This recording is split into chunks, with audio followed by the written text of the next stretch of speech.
Hello everyone and welcome to Education Achievers. I hope you all must be doing well. Communication की 3 classes हम लोग already cover कर चुके हैं, जिसमें हमने जाना था कम्युनिकेशन का meaning, process, characteristics and verbal and non verbal communication के टाइप्स। आज के इस क्लास में हम लोग डिस्कस करने वाले हैं 4 assess of effective communication.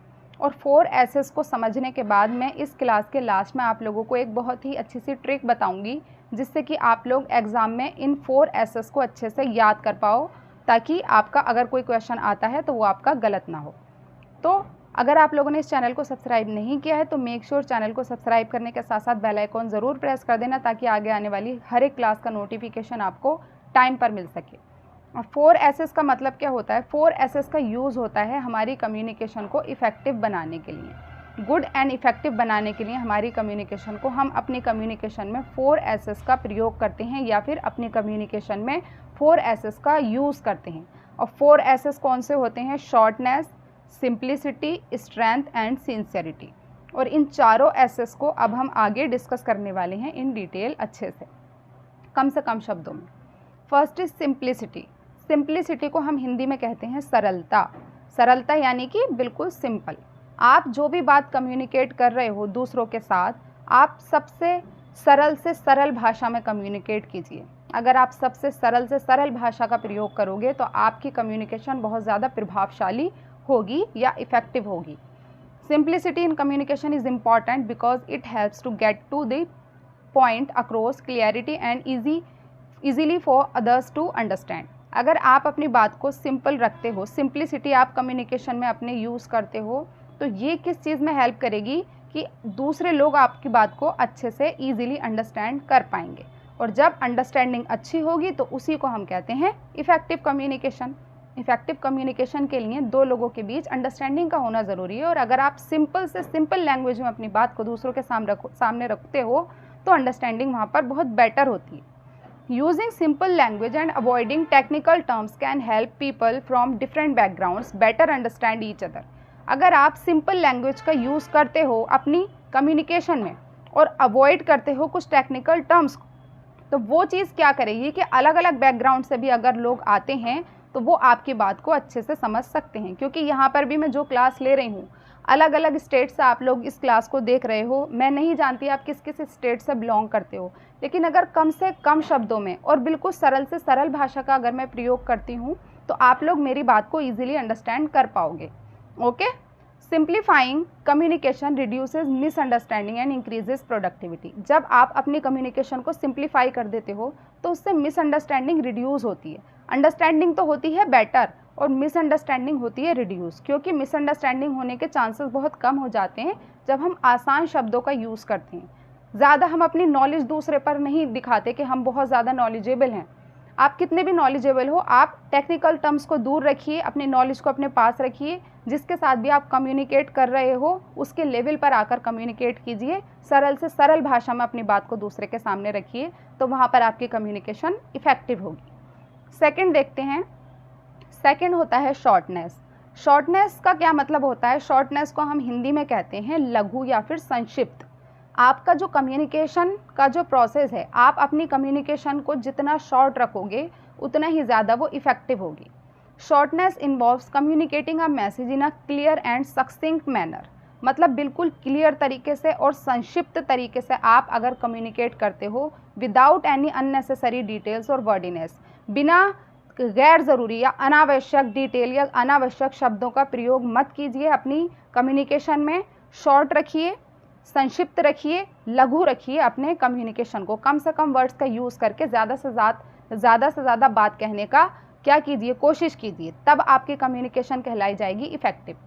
Example हो सकते हैं इसके। It can be seen in various context such as email. जब आप ईमेल लिखते हो तो ईमेल में आपका चाहे कितना भी बड़ा प्रॉब्लम है, अगर आप अपना ईमेल किसी को सेंड करते हो तो वो आपको कम से कम शब्दों में लिखना होता है। ऐसे ही प्रेजेंटेशन दी जाती हैं, मान लीजिए कि इस वक्त जो मैं आपके सामने प्रेजेंट कर रही हूँ, स्लाइड पर जो भी लिखा हुआ है, तो शॉर्टनेस को मैंने शॉर्ट से शॉर्ट वर्ड्स मतलब कम से कम शब्दों में आपको समझाने की कोशिश की है।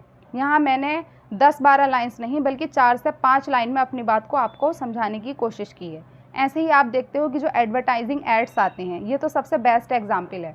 एडवर्टाइजिंग में आप देखते हो कि आधा मिनट के या फिर 20 सेकंड के, कुछ तो और भी उससे भी कम होते हैं, इतने कम टाइम के ऐड होते हैं एडवर्टाइजमेंट में, लेकिन वो इतनी ही देर में अपनी पूरी बात आप तक पहुंचा देते हैं। तो कम से कम शब्दों में अपनी बात को दूसरे तक पहुंचा देना हमारा इफ़ेक्टिव कम्युनिकेशन कहलाता है। जैसे कि एडवर्टाइजिंग या मार्केटिंग, ये इसका बेस्ट एग्जाम्पल है कि वो कम से कम शब्दों में ज़्यादा से ज़्यादा लोगों को कन्विंस करने की कैपेसिटी रखते हैं। कम से कम शब्दों का प्रयोग करके अपनी बात कहते हैं, लेकिन आप तक अपनी बात सक्सेसफुली वो पहुंचा देते हैं, और उसी को हम कहते हैं effective communication. Third one is sincerity. अब सिंसियरिटी क्या होता है? सिंसियरिटी को हम कहते हैं ईमानदारी या फिर सच्चा होना। Sincerity is a quality that involves being honest, truthful and open in communication. अगर आप ऑनेस्ट हो, मान लीजिए मैं जो आपको कहती हूँ कि आज की इस क्लास में हम लोग बहुत ही अच्छे से ट्रिक्स की हेल्प से इस कॉन्सेप्ट को समझने वाले हैं, और मैं आपको अगर कोई ट्रिक बताती ही नहीं हूँ, इसका मतलब है कि मैं ऑनेस्ट नहीं हूँ, मैं ट्रूथफुल नहीं हूँ, मैं सिंसियर नहीं हूँ। और जब आप सिंसियर नहीं होते हो तो आप पर लोग भरोसा नहीं करते हैं। आप अगली बार मेरी क्लास लोगे ही नहीं कि मैम ने कहा था कि हम आपको एक ट्रिक बताएंगे, लेकिन मैम ने तो कोई ट्रिक बताई ही नहीं, उन्हें तो अच्छे से समझाया भी नहीं हमें।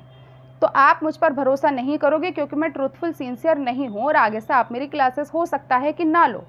तो सिंसियरिटी और ऑनेस्टी का होना बहुत ज़रूरी है आपके कम्युनिकेशन प्रोसेस में।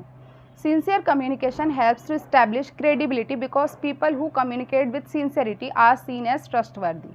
सिंसियरिटी क्या एस्टैब्लिश करती है? विश्वसनीयता एस्टैब्लिश करती है लोगों के बीच, और क्या करती है? आपको एक ट्रस्टवर्दी पर्सन की तरह दिखाती है। अगर आप जेन्यून होकर, एक ऑनेस्ट पर्सन होकर, आप ऑनेस्टी के साथ, ट्रूथफुलनेस के साथ बात करते हो, तो वो क्रेडिबिलिटी इस्टेब्लिश करता है, विश्वसनीयता इस्टेब्लिश करता है आपके और आपकी ऑडियंस के बीच, और आपको एक ट्रस्टवर्दी पर्सन की तरह भी शो करता है। Sincere communication helps to establish a connection with the audience because it shows that speaker is genuine and authentic.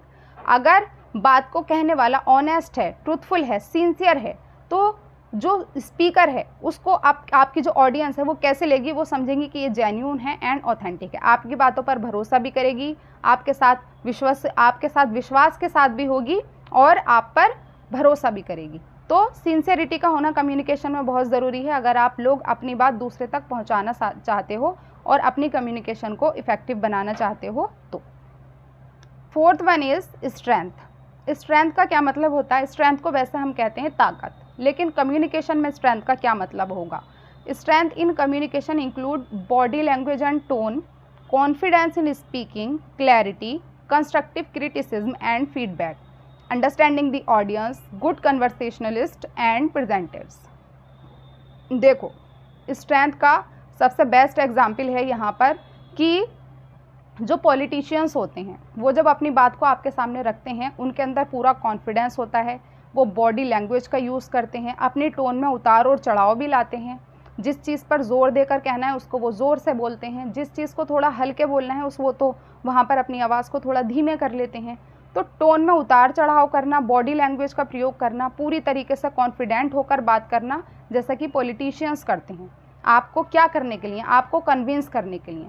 तो स्ट्रेंथ का मतलब होता है कि आप दूसरे पर्सन्स को कितने अच्छे से कन्विंस कर पाते हो, कितने अच्छे से अपनी ऑडियंस को समझ पाते हो। तो आपकी अपनी ऑडियंस के प्रति अंडरस्टैंडिंग, आपके बात करने में कॉन्फिडेंस, आपका अपने बात करने के दौरान बॉडी लैंग्वेज का प्रयोग करना, टोन में उतार चढ़ाव जिसे हम पैरा लैंग्वेज कहते हैं उसका यूज़ करना, ये सब आपके कम्युनिकेशन में स्ट्रेंथ को दर्शाता है और आपकी कम्युनिकेशन को इफ़ेक्टिव बनाता है।